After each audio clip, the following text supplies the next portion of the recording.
Today I will be presenting an issue on green spaces. When I state green spaces, let us look at the broader picture, sustainability. In contemporary society, Crutzen 2012 states, "We have entered a phase known as Anthropocene." This term defines the escalated environmental issues the world is facing as of the beginning of the 18th century. Rapid destruction of rainforests, together with an increase in the global population, has resulted in what is called global warming. Humans are likely to continue to have a negative impact on the global environment unless a conscious change is made. Each individual has a role to play to turn the tables around. As an educator, it is important to instill sustainable practices into individuals at a young age. In order to successfully guide children to sustainable practices, it is important that children have an intimate connection with nature. This connection is referred to as biophilia, love towards nature. Therefore, it is vital that children foster direct experiences with nature at a young age. Green spaces provide an array of benefits for children, ranging from learning and development through exploration, National Quality Standards 2013. Positive impacts on children's development, Taylor 2009. Reduced symptoms for those suffering with ADHD, as well as restorative benefits, Kaplan 1995. Research also shows access to green spaces will allow children to construct biophilic tendencies. As they are older, they are likely to have positive attitudes towards nature, White 2008. Studies also indicate that green spaces promote greater imagination and creativity skills, greater physical competence, and better management of risk. Tuddenham 2013. Current approaches. These include environmental sustainability and the importance of green spaces for children in tertiary education for teachers. Initiatives are being developed for further supporting green spaces in schools. For instance, Sustainable Schools and Services Initiative. Critical reflections should be made by educators on reconceptualizing green settings. This is stated in the National Quality Standards 2013.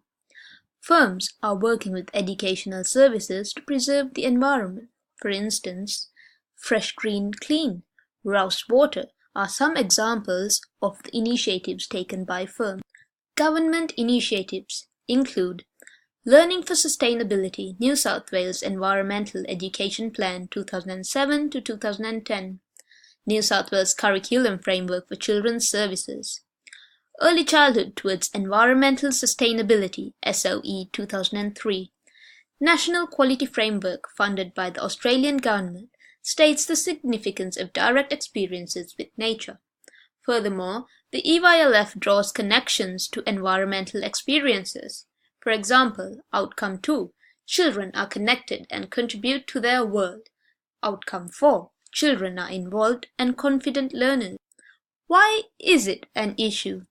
Despite the initiatives taken by the government and other organizations, as mentioned in the previous slides, the policies implemented are only focusing on short-term solutions, which is not the answer. The New South Wales Education Plan addresses the issue and states technicalities such as ecological footprint, climate change, New South Wales Council on Environmental Education 2006. However, an answer for sustainable futures cannot be achieved through short-term initiative, as it is about improving the future.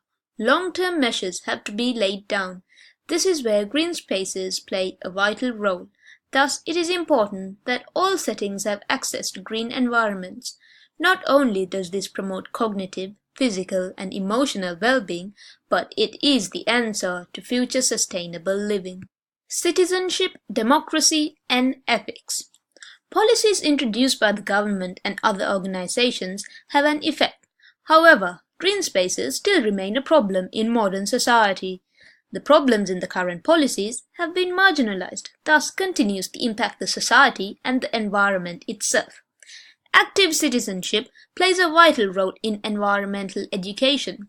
Currently, dominant discourses such as adult views and government policies have been engraved in society. Thus, it is important to acknowledge the capabilities of children and address them as active citizens who are able to make a change in achieving a sustainable future. Olivewood, 2011. Despite governments laying out initiatives to include green spaces in settings, it remains to be an issue. The facts stated above, ethics and morality, play a vital role. Many private settings tend to use tokenistic approaches to include green spaces in their settings due to financial benefits and obligations. Studies do not indicate statistics for tertiary institutions including ethics. However, a survey revealed approximately half the teachers were unaware of the Code of Ethics. Boone, 2011. Individual beliefs are a significant factor in moral reasoning. However, research states that intervention and training has the ability to improve educators' moral reasoning, leading to improved quality of teaching and reflection. Boone, 2011.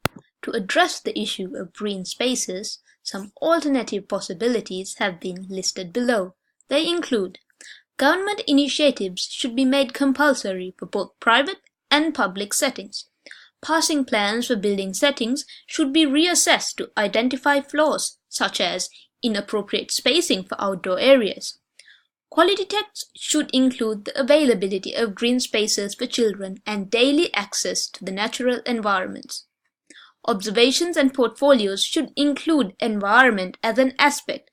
This may be observing children's direct experiences with nature at the setting, also encouraging biophilic connections in them. To address the issue on a global scale, schools can collaborate internationally to exchange ideas, thus improve the quality of environment. Realizing that this is a long-term initiative, thus measures have to be taken from early childhood years. The link below provides access to Richard Lau's work. For instance, Saving Our Children from Nature Deficit Disorder. Books like this will broaden the knowledge of individuals. Thus, countries and other individuals should collaborate to make better solution spaces for sustainability.